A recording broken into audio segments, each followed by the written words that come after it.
Da-da. Okay, yeah, it looks like we're just having some problems with Streamlabs. It's just deciding to be an asshole. And that's like that's what's been going on. Oh well, it's okay because in the medium, I made tea, and by that I made proper tea, Chinese tea. This is terrible. Boo. I thought you'd like that. I did like that.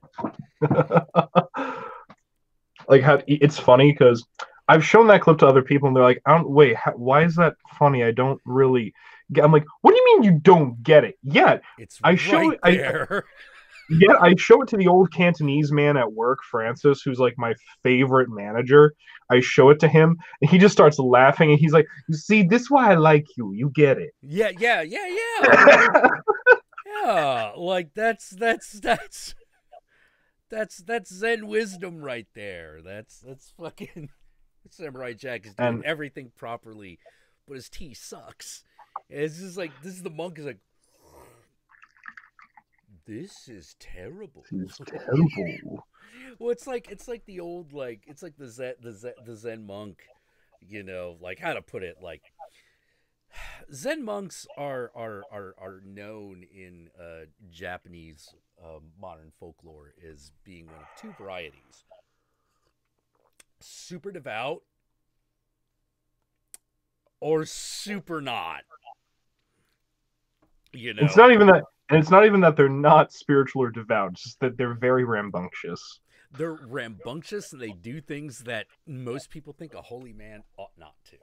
They drink, they smoke, they have sex with women. You know, But those are the best oh masters. those guys have figured that shit out. Um, And for anyone who's curious, by the way, this is tea Kuan Yin cha. This is Kuan Yin tea. Specifically, this is from Taiwan. I had this imported. It Taiwan tea, that's the best. is actually. And so Samurai Jack is making all this tea. He's going through the entire tea ceremony. He's doing everything right. It still blows. And there's a great story of a Zen monk in Japan who's like, he's kind of an asshole, and he's like hanging out, and they go to a tea house, like a geisha place, like full on, and he begins to suspect that one of the young geishas has put in time at a temple. So he decides to check it out, and he goes like, "Young lady, I have a present I want to give you." And she's like, "Oh yes, master, what is it?" And he takes the tongs and picks a coal out of the fire and hands it to her. And so she wraps her hands up in the robe, politely takes the coal, goes back, puts it on, gets a new kimono because now that one's burned. Comes back and is like, "Now, master, I would like to give you a gift." And she takes the tongs and she pulls the coal from the fire. And the Zen monk pulls out a cigarette and lights it on the coal and goes, "Thank you, that's just what I needed." That is Zen. That is Zen right there. Yeah. Supreme Also, adaptability. also just to please everyone, let me give you some tea ASMR right there. Just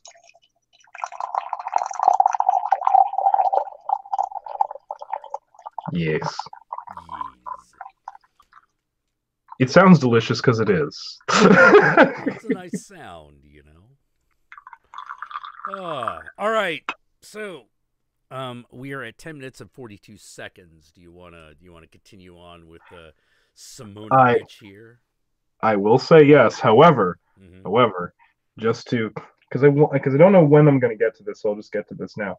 So, since you're talking about Zen, you know that the Zen monks, they have three forms of kesa or cassock. There's the traditional one, there's the day one, and then there's the rakuzu, that little tiny square one that they wear over their head and it looks like an apron.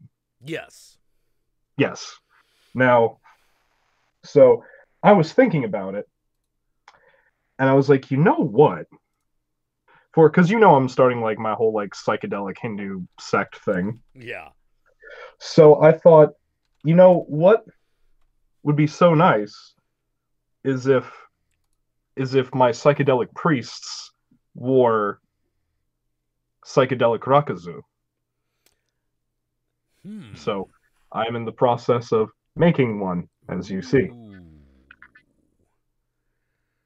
Yes, here's Oh, the meditation shawls. I don't need a meditation that's shawl, but what I do, one of the I things I want do kind of want I is, want to I want to point out how hard all this is to make. I just want to point that out oh because geez. this is no. I'm doing the traditional thing, like the traditional Zen hand stitching thing, Oh. where you do like the individual back hand stitch, and every time you do it, you have to say, "I take refuge in the Buddha. I take refuge in the Buddha. I take refuge.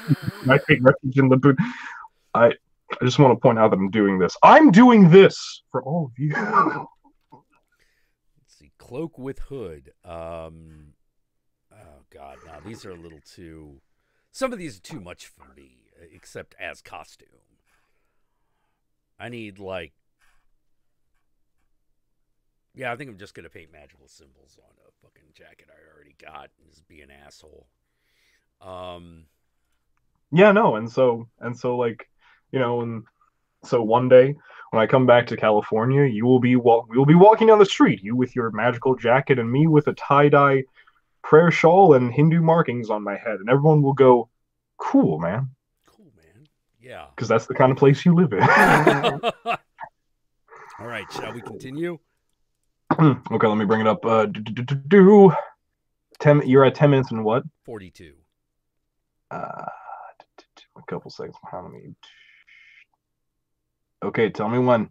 All right, 3, 2, 1, go. To be the case. In ancient Mesopotamia, the words Lamashtu and Lilitu both signify the type of demons that snatch or harm babies. Lilith is known as a winged demoness that dwells in desolate places, and the That's verse Pazuzu mentioning her again. in Isaiah also Yeah, that's what supports I this thought. fact. Yeah. Aramaic magic texts claim that Lilith could enter the we room of go. a pregnant woman in the form of a fly. Right. No. However, in the Aramaic Hold tradition, on, demons hold were on. not Wait for limited it, to wait being for it, able wait to for it. shapeshift into only one creature. They could take any form that they pleased and even become humans if they wished. Some early as well as more recent writers depict Lilith as a beautiful yet evil woman, while some depict her as a totally sinister creature. She is even portrayed by some as the serpent in the Garden of Eden, or having some kind of reptilian features. She is told to have long, disheveled hair, and sometimes she is told to have the head of a lion. Sometimes Lilith is depicted as a half-woman, half-snake being. No. We see this kind of creature depicted in stone in many Indian villages, where she is sometimes shown with many eggs, probably showing her high fertility. So No, stop! Stop! Stop! Stop! Stop! Oh, but we haven't gotten to the best part. No! No! Oh, Yogi, we haven't gotten to the best part. No! She's Okay. not a Naga! No! She's I- not a Naga Oh, queen! oh, oh, No! oh.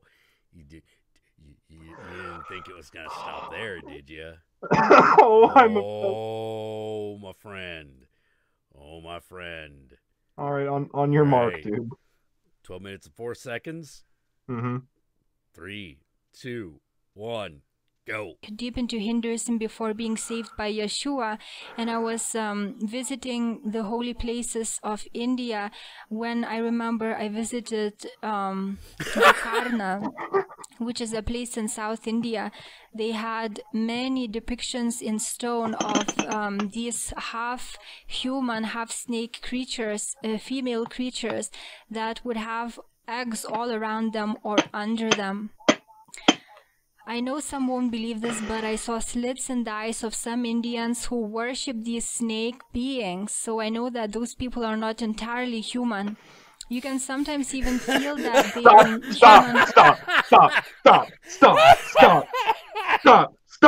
Stop! No, no, no, no, no. I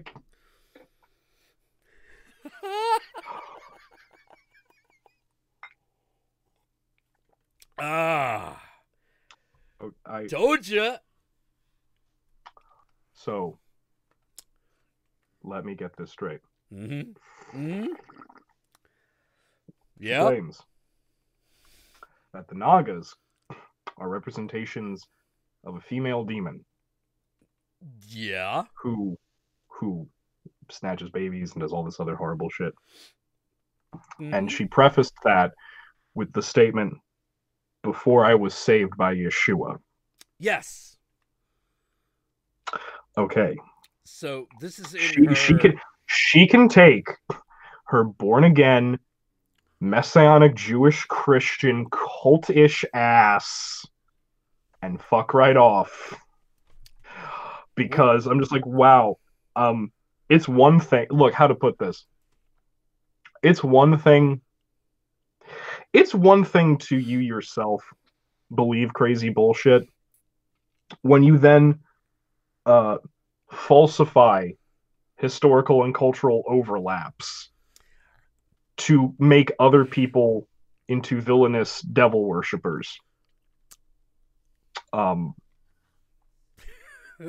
Now, apparently, she's had a deconversion at some point. Remember? has she? Well, that was like in the description of her like about me video, which is more recent than this one by a couple of years. So, who knows?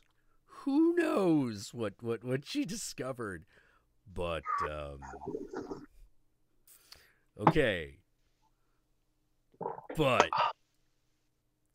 she's claiming to have met Indians with snake-like eyes. See, now, Excuse me. look. I don't know. I don't know if the Naga exist. I don't. I don't know if they exist. I don't know if they ever existed. There is a claim, this is true, there is a claim that the original Tamil kings of South India were Nagas. And this is why in South India, like in places like Goa and like Tamil Nadu, that the veneration of the Nagas and the snakes is so big, because according to them, it's like, no, these are our mythical ancestors. But I will say, the Nagas are real, and they're still mating with people, because they do that. This is none of my business. I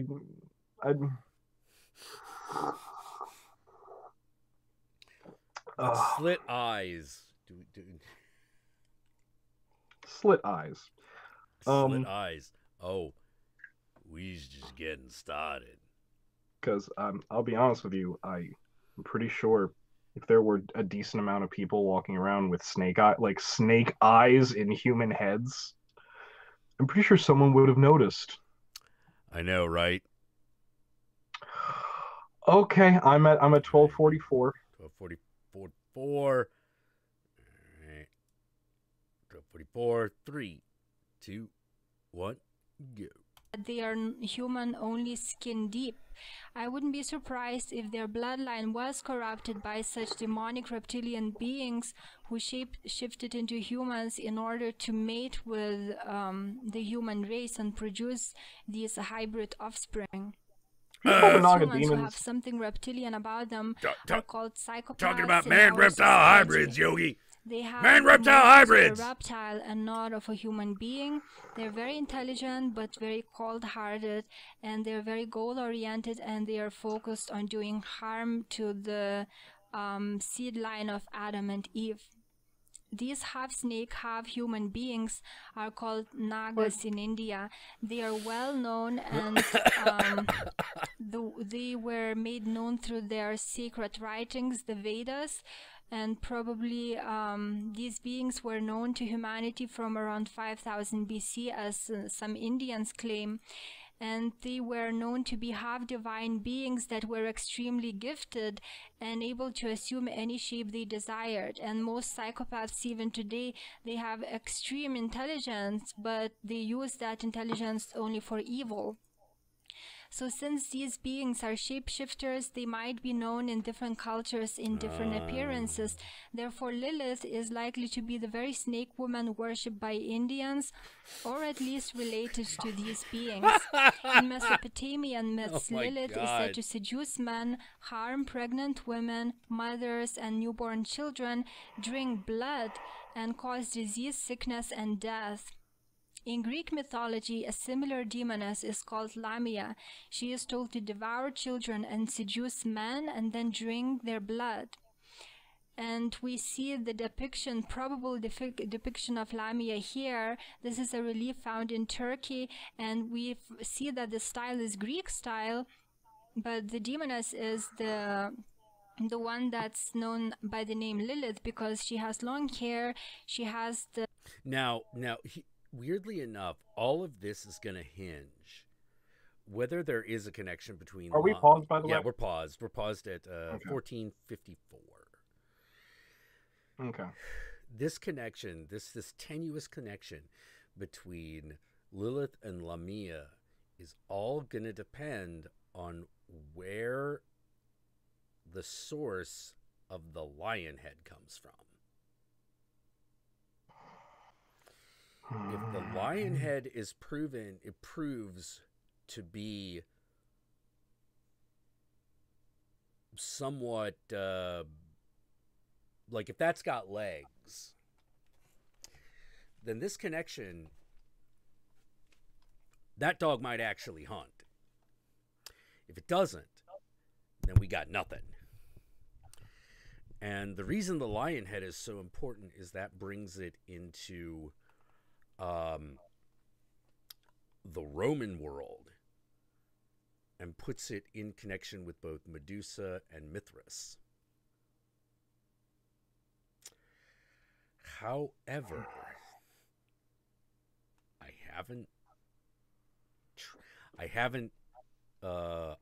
have yet to confirm that idea, because this video is the first time I heard of that. Not saying it's not there. I'm just saying I haven't found it yet if it exists. And I'm definitely going to be looking into it. Oh, wait. Oh, I'm looking through her videos. Yeah. Oh, I see. She's up all on that fucking... She's up all on that, Violet Fire of Transformation Ascended Master Saint Germain shit. What the hell is that? Oh, you don't know about the Ascended Masters? No, well, let me put it this way. When you say something like Ascended Masters, I think of two things. I think maybe of like Buddhists, or that'd be nice. I think of the Justified Ancients of Mumu.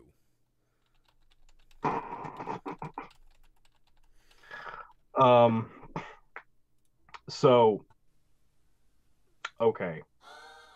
Strap in. Ooh, okay. Because this has to do with, this is a thing that's a branch off of theosophy. Okay. What is theosophy as opposed to theology? Okay, you remember God. This is gonna does this have anything to do with Sophism? No, okay. No, you remember that thing? Remember that you remember like Madame Blavatsky?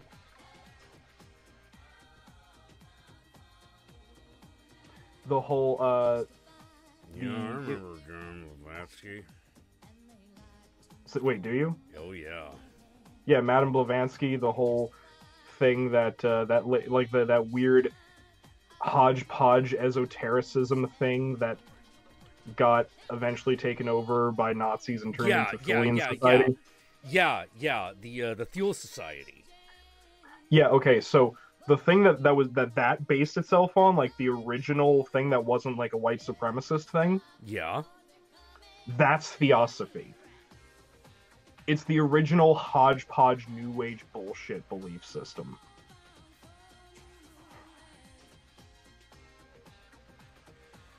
So I was right when I said the justified ancients of Moo,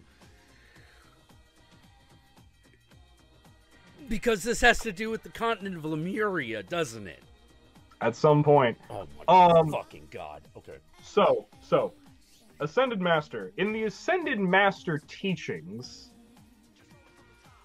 which, actually, you know what, let me just, read that. Students of the Ascended Master teachings organizations, also known as Ascended Master activities, believe that their doctrine has been that sounds like a fucking after-school club. This is the Ascended Master activities. You know, quick. I know, right?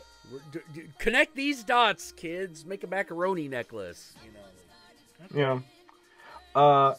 Let's see. Believe that their doctrine has been given to humanity by the Ascended Masters. Individuals believed to have lived in physical bodies, acquired the wisdom and mastery needed to become immortal and free of the cycles of re-embodiment and karma. It's a really bullshit way of saying a Buddha. And have attained their ascension, a state of oneness with Godhead and the universe. This knowledge is believed to have previously been taught for millions of years only within Ascended Master retreats and mystery schools. Adherents of the Ascended Master teachings believe that this wisdom was partially released by the Theosophical Society beginning in 1875 with C.W. Leadbeater and Alice A. Blaney. I can already hear the sighing in your voice. And began to have more detailed public release in the 1930s by the Ascended Masters through Guy Ballard in the I Am activity. However, Theosophites maintain the concept of Ascended Masters are a corruption of the original theosophical concepts of the Masters of the Ancient Wisdom. The term Ascended Master was first introduced in the 1934 by Guy Ballard with the publication of Unveiled Mysteries, a book which he said was dictated to him by the Ascended Master Saint Germain. Other Ascended Master teachings are contained in The Bridge to Freedom, 1951. I'm sorry, are we? Go on. The Summit Lighthouse in 58. Known also as the Church Universal and Triumphant, the Aetherius Society in 1955, the Temple of the Presence in 95, the I Am University in 2004, and the White Eagle Lodge in 1936, and the Aquarian Christine Church Universal Incorporated in 2006.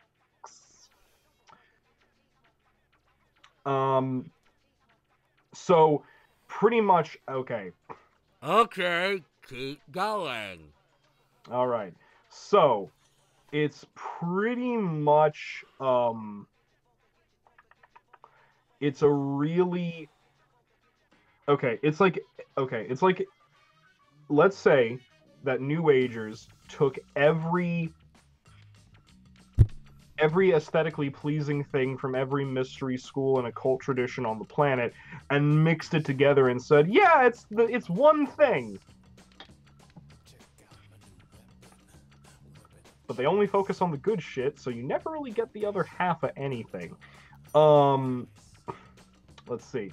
Universal, all-pervading presence of life, referred to as God, I am, the one. You know, like that's pretty basic.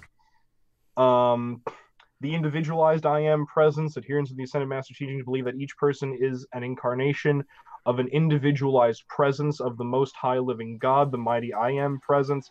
I kind of believe the same thing, so fine, whatever. Okay, but this is fun. The twin flames. Saint Germain's explains through Guy Ballard, because mediums,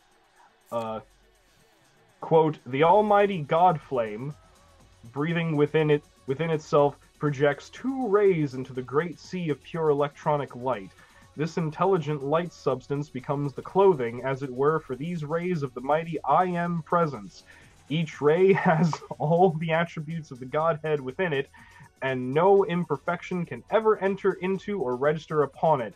The individualized flame sends down into each ray a focal point or spark, forming a heart center upon which gathers the electronic light substance, creating the electronic body. What the fuck does that mean?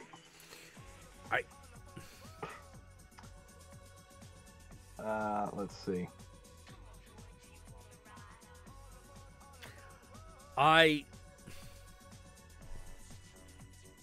Whoa. Oh, what? Did you just look up something?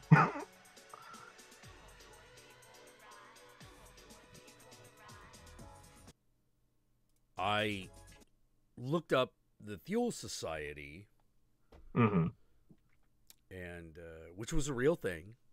Yes. The Fuel Society was a real thing. Quickly got. It's where a lot of the Nazi ideas about relationships with like Vikings and shit kind of comes in. Yeah, the Order of the Teutons. The fuck you. Well, again, to be fair, the theosophy thing didn't. How to put it? They're not. It's not exactly the same thing. No. The Theosophists inspire the Fuel Society. Yes, much to the dismay of the Theosophists, to be honest with you. To be fair, but yeah. For instance, I mean, like their logo. If you've ever seen it, it's the logo with the Ouroboros, and then there's like the 6-pointed star and the weird Ankh in the center of it. Yeah. That's these people. Whereas the Fuel Society has the, well, shall we say, as the swastika is to the cube, the Fuel Society symbol is to the circle. Yeah. So. I love this, though. As taught by Oh my God, they have their own newspaper? Who, Theosophites? No, the Fuel Society. Wait, holy shit, are they still around? I don't know. Let's see. Wait, what?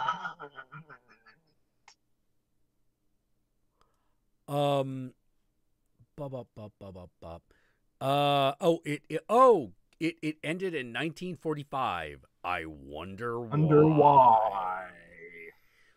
I wonder why. Okay, let's see. Oh, but yeah, so Theosophy is an esoteric religious movement established in the United States during the late 19th century. It was founded largely by the Russian emigre Helena Blavatsky, and draws its beliefs predominantly from Blavatsky's writings, categorized by scholars of religion as part of the occultist tradition of Western esotericism. It draws upon both older European philosophies like Neoplatonism and Asian religions like Hinduism and Buddhism. As taught by Blavatsky, Theosophy teaches that there is an ancient and secretive brotherhood of spiritual adepts known as Mahatmas, who, although found across the world, are centered in Tibet. For some reason.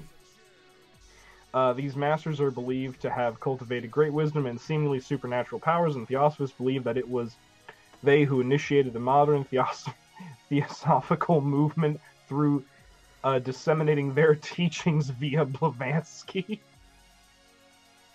There's a whole lot of mediumship going on in these. Oh yeah. Not a whole lot of direct master-disciple relationships here.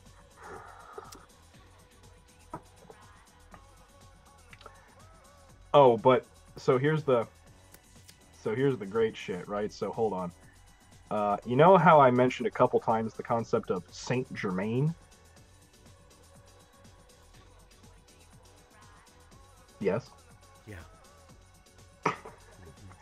Saint Germain, also referred to as Master Rakosi or Master R, is a legendary spiritual master of the ancient wisdom in various theosophical and post-theosophical teachings, responsible for the New Age culture of the Age of Aquarius, and identified with the Count of Saint Germain, who lived from 1710 to 1784, who has been variously described as a courtier, adventurer, inventor, alchemist, pianist, violinist, and amateur composer.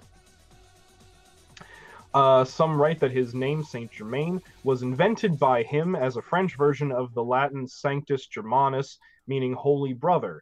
In the Ascended Master teachings, but not in traditional theosophy, the Master R, the Master Hachazi, is a separate and distinct being from Saint Germain.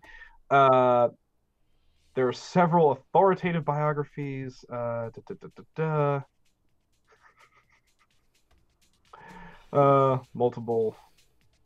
Multiple sightings. Oh, here we go. Previous incarnations. According to the Theosophy Society and the Ascended Master's teaching, Saint Germain was incarnated as one, ruler of a Golden Age civilization centered in the city called the City of the Sun 70,000 years ago, located in the then lush and verdant area that is now the Sahara Desert, originally a colony sent out from Atlantis.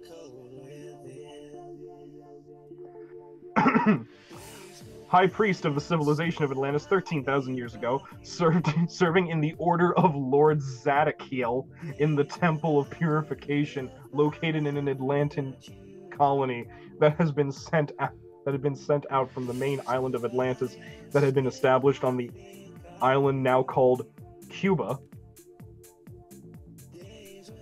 Okay. He was also incarnated as Samuel, the 11th century BC religious leader in Israel, who served as prophet, priest, and last of the Hebrew judges. He was also Hesiod, the Greek poet whose writings serve as a major source of the insight into Greek mythology and cosmology. He was also Plato. He was also Saint Joseph, Saint Alban, Proculus, Merlin, Roger Bacon, the organizer behind the scenes for the secret societies in Germany in the late 14th and 15th century. The creation of a possible fictional character named Christian Rosenkreuz was inspired by his efforts. He was also Christopher Columbus and Francis Bacon. Thank you, August. I mean that. Thank you. And if anyone else wants to donate, as I lose my fucking mind, please feel free. I'd hate to think that my sanity loss is for no monetary gain whatsoever. So how to put this? Look, Jack and I may be occultists. We may be shaman, magicians. No Chianti? What are you talking about? We might be Buddhas in training. Who knows? But here's the thing. We acknowledge that our bullshit might just be bullshit. Yeah, very important. And we are not, if anything, we are not historically and culturally dishonest. Oh, thank you, Flashman. Okay, we talk about Atlantis and Theosophy rabbit hole just in a new level.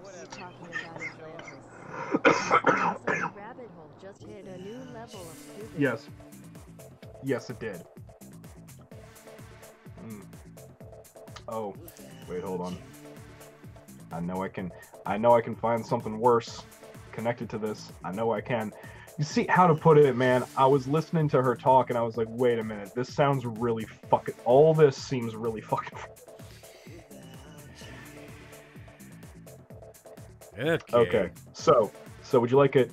Okay, so definition of Ascended Master. Students of Ascended Master teachings organizations believe that the presence of life, God, individualizes as mighty I Am presences, which then incarnate in lower dimensions, subtle and gross bodies throughout the created universes. They believe... Okay, now, so far, that's not that weird. There's a lot of people who believe shit like that. Yeah. Okay. They believe that their teachings have been given to humanity by the Ascended Masters. Ascended Masters are believed to be individuals who have lived in physical bodies, acquired the wisdom, mastery needed to become immortal and free of the cycles of re-embodiment and karma, and have attained their ascension, or the sixth initiation. They consider the ascension to be the complete permanent union that look, how to put it, man. It's so weird to get into this because it's like, okay, on the surface, some of this is okay, cool, I can get on board with that. And then the deeper you go, the more happy-go-lucky, weird brainwashy-washy it looks, and it's like, why are we doing this? This seems sick. All right. Now that... All right, before we get back, I randomly rediscovered something. Do you remember a band, like, I guess it'd be 10 years ago now, a band that was called Dirty Vegas? Yes. Yeah, and they had a song called Days Go By. Yes. Yeah, I always loved the video for that thing. You know, it's very simple. It's a guy shows up at a diner the same day every year and breakdances from dawn to dusk. You know, all because he lost a girl one time. And what he's really doing is dancing so that people will fucking come around and meet each other. So that people can, like, hook up. And any year there's like a hookup, like that's a successful year.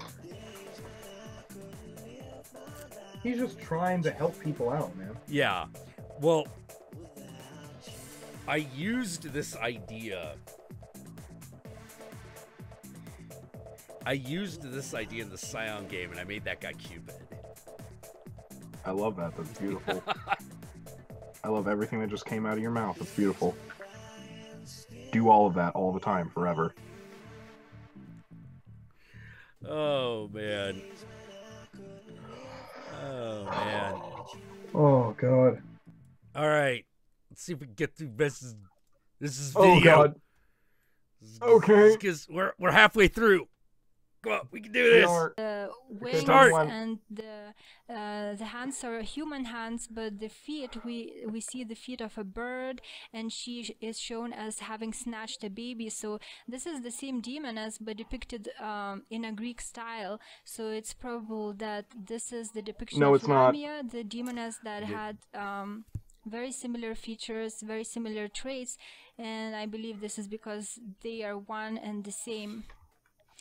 In fact, in the early 5th century Latin Vulgate manuscript of the Bible, Lilith is translated as Lamia, further supporting this view that they are one and the same.